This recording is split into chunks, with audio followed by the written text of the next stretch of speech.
Atletski klub Jasenica tradicionalno održava letnji miting za atletske škole i mlađe pionire i pionirke. Danas je tu 10 klubova i preko 170 takmičara, predivna atmosfera. Takmičari se bore za medalje, diplome. Nije ovo neke veliko takmičenje, ali je jako popularno. Tu su nam klubovi iz Beograda, Mlado Zemun, Triumf Kids Beograd, Tamiš Pančevo, Kruševac, Jagodina, Smederevo i Jasenica Smederevske Palanke. Takođe i FAP iz Priboja. Kao što sam rekao, tradicionalno okupljanje u Palanci, vole da dođu ovde na takmičenje treneri, zato što je opuštena atmosfera, puno dece, lepo je vreme, toplo, ali šta da radimo, jun mesec je. Mi smo prošle godine negde pravili, odnosno nismo pravili negde nego 25. juna, danas je 27. čak posle godine danas smo organizovali još jedno takmičenje za najmlađe. Što se tiče naših Palančara, kako prolaze? Oni za sad dobro prolaze. U disciplinama trčanjem, u disciplinama na 60 metara imamo nekoliko finalista, 50 metara, 40 metara, skok u dalju, nekoliko medalja, vortex, kugla, u svim disciplinama koje smo se prijavili su uspešni, osim malo u preponama, ali dobro, nije ni toliko bitno. Htio bih samo da kažem da je Atletski klub Jasenica, ovo je treće takmičenje koje organizuje ove godine u Palanci.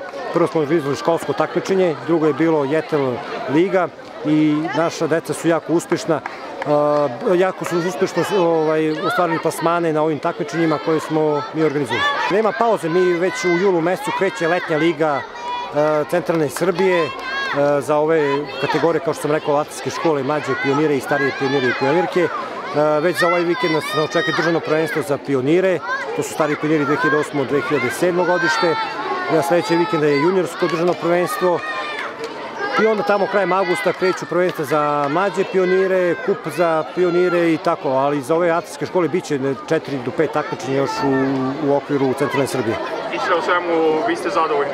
Ma jesam, da, ja sam zadovoljan, prezadovoljan sam i sa odzivom klubova i sa odzivom dece.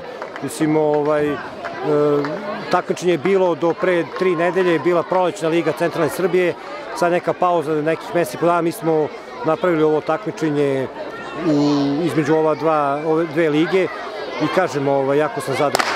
Hteo bih da se zahvalim svim klubovima koji su danas došli ovde da učestvuju. Hteo bih se zahvalim Palanačkom sportskom savezu koji je ispratio atletiku uopšte u Palanci, ne samo Atletski klub Jasenicu, znači atletiku. 4 takmičenja, 4 nivoa školskog takmičenja smo održali ove godine, to je bilo opštinsko, onda smo išli u Smederevo na okružno, međuokrug je bio u Ćupriji i državno prvenstvo je bilo u Kralju gde su palanačka deca osvojila 6 medalja, 4 medalje iz Atletskog kluba Jasenica i 2 medalje za Atletski klub Elit. Nikad uspešnije takmičenje nije bilo. Takođe su nas podržali u Jetelovom programu i Srpskog atletskog saveza koji se zove Brzinom do zvezda. Tamo smo u finalu imali devojčicu koja je zauzela 4. mesto, a dečak nam je bio u polufinalu. Oboje su dobili neke poklone od sponzora, a u avgustu mesecu će biti na kampu koji organizuje Srpski atletski savez u Krupnju.